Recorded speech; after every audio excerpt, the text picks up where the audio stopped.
চতুর্থ, তিনি তার দলিল হিসেবে যেই কথা উল্লেখ করেছেন সেটা হচ্ছে ইমাম আবু হানিফা, ইমাম মালিক, ইমাম শাফিঈ, ইমাম আহমদ ইবনে হাম্বল রাহিমাহুল্লাহ সকলেই আহলুল হাদিস ছিলেন।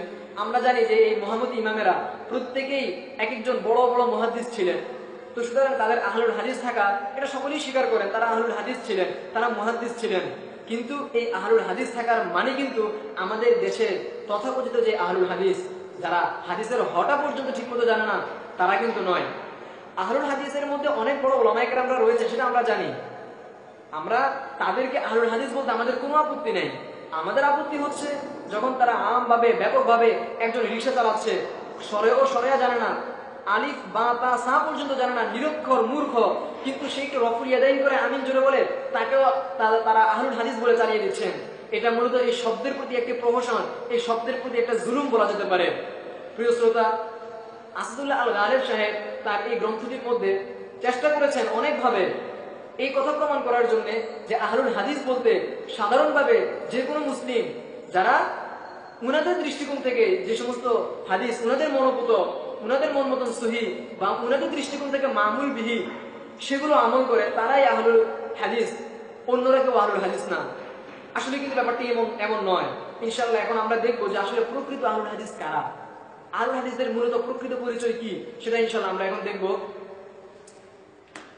প্রথমেই আমি যে গ্রন্থটি থেকে আপনাদেরকে এই বিষয়ে প্রমাণ দেখাবো সেটি হচ্ছে নুখবাতুল ফিকার। এটি হচ্ছে মূলত ইবনুল হাজার আসকালানী, বিখ্যাত মুহাদ্দিস, আমরা সকলেই জানি। ইমাম বুখারী রাহমাতুল্লাহি আলাইহি সহিহুল বুখারী যে সবচেয়ে বিখ্যাত মানে শরহা, বিখ্যাত যে ব্যাখ্যা গ্রন্থ ফাতহুল বারী, সে ফাতহুল বারীর লেখক, উনারই লিপিবদ্ধ এই কিতাব, নুজহাতুন নাজির ফি তাওজিহি নুজহাতুন নাজার ফি তাওজিহি নুখবাতুল ফিকার।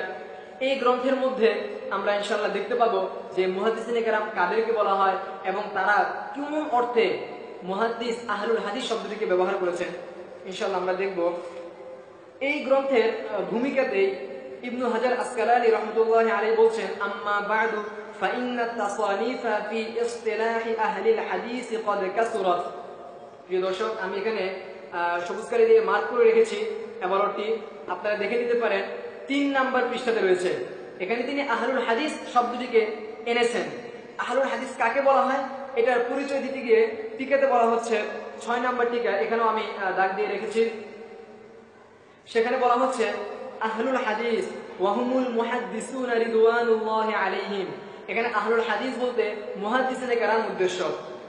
ক্বালা আল ইরাকি, এবং এই মুহাদ্দিসিনে কেরামের পরিচয় দিতে গিয়ে আল্লামা ইরাকি বলছেন যে আল মুহাদ্দিসিন মান ইয়াকুনু কাতাবা ওয়া ক্বারা ওয়া সামিআ ওয়া দাআ ওয়া রাজালা ইলা মাদাইনা ওয়াল কুরা ওয়া হাসালা উসুলান মিন মুতুনিল আহাদিস ওয়া ফুরুআন মিন কুতুবিল আসানিদ ওয়াল ইলাল ওয়াত তাওয়ারিখ। অর্থাৎ মুহাদ্দিস বলা হয় যিনি হাদিস অন্বেষণে নিজের অনেক সফর করেছেন, অনেক দেশ যিনি ঘুরেছেন, হাদিস শ্রবণ করেছেন, হাদিস তিনি পড়েছেন, হাদিসগুলো লিপিবদ্ধ করেছেন, হাদিসের যে মতন সে মতনগুলো তিনি সংরক্ষণ করেছেন, এবং হাদিসের যে সমস্ত ফুরুআত রয়েছে সেগুলো তিনি হাসিল করেছেন, যার ইসনাদের সম্পর্কে জ্ঞান রয়েছে, হাদিসের ইল্লত এবং শুযুজ সম্পর্কে যিনি ব্যাপক জ্ঞান রাখেন, ইত্যাদি ইত্যাদি পরিচয় যার মধ্যে রয়েছে, তিনি হচ্ছেন মূলত আহলুল হাদিস। প্রিয় দর্শক, এই গ্রন্থের মধ্যে ইবনে হাজার আসকালানী রাহমাতুল্লাহি আলাইহি আরো 4 জায়গায়, মোট 5 জায়গায় তিনি আহলুল হাদিস শব্দটিকে ব্যবহার করেছেন। একটি হচ্ছে 56 নম্বর পৃষ্ঠায় তিনি এই শব্দটিকে ব্যবহার করেছেন। সেখানে তিনি বলছেন ওয়ালাকিন লি আহলিল ইলমি বিল হাদিসি। এখানে তিনি আহলুল হাদিস শব্দটিকে বলছেন আহলুল ইলমি বিল হাদিস। মূলত আহলুল হাদিস শব্দটির আসল ব্যাখ্যা এটাই, আহলুল ইলমি বিল হাদিস, অর্থাৎ হাদিস ব্যাপারে যেই ব্যক্তি গভীর জ্ঞান রাখেন, আহলুল ইলমি বিল হাদিস, হাদিসের ব্যাপারে যিনি ইলম রাখেন তিনি হচ্ছেন মূলত আহলুল হাদিস। এরকম ভাবে আমরা দেখেছি ইবনে হাজার আসকালানী উনার এই গ্রন্থের 74 নম্বর পৃষ্ঠায় আমি মার্ক করে রেখেছি, এই যে 74 নম্বর পৃষ্ঠাতেও তিনি এই শব্দটি ব্যবহার করেছেন। ফাহুয়া শাযু আলা রাই বাযি আহলিল হাদিস। একটা হাদিসকে তিনি বলছেন যে কতিপয় মুহাদ্দিসিনে কেরামের দৃষ্টিতে এই হাদিসকে শায বলা হয়। তাহলে কোন হাদিসকে শায বলা হয়, কোন হাদিসকে সহি বলা হয়, কোন হাদিসকে জয়ীফ বলা হয় ইত্যাদি সিদ্ধান্ত কারা দেয়? যারা এই সম্পর্কে গভীর জ্ঞান রাখে, অর্থাৎ মুহাদ্দিসিনে কেরাম। সুস্পষ্টভাবে বোঝা যাচ্ছে এখানে আহলুল হাদিস বলতে মুহাদ্দিসিনে কেরাম উদ্দেশ্য। এমনি ভাবে 86 নম্বর পৃষ্ঠাতেও তিনি এই আহলুল হাদিস শব্দটিকে ব্যবহার করেছেন। হ্যাঁ, ওয়াল মুস্তাদু ফি কওলি আহলিল হাদিস হাযা হাদিসুন মুসনাদুন। এরকম ভাবে 96 পৃষ্ঠাতেও ইবনে হাজার আসকালানী এই শব্দটিকে ব্যবহার করেছেন, ওয়া হুয়া শাইউ বাইনা আহলিল হাদিসি।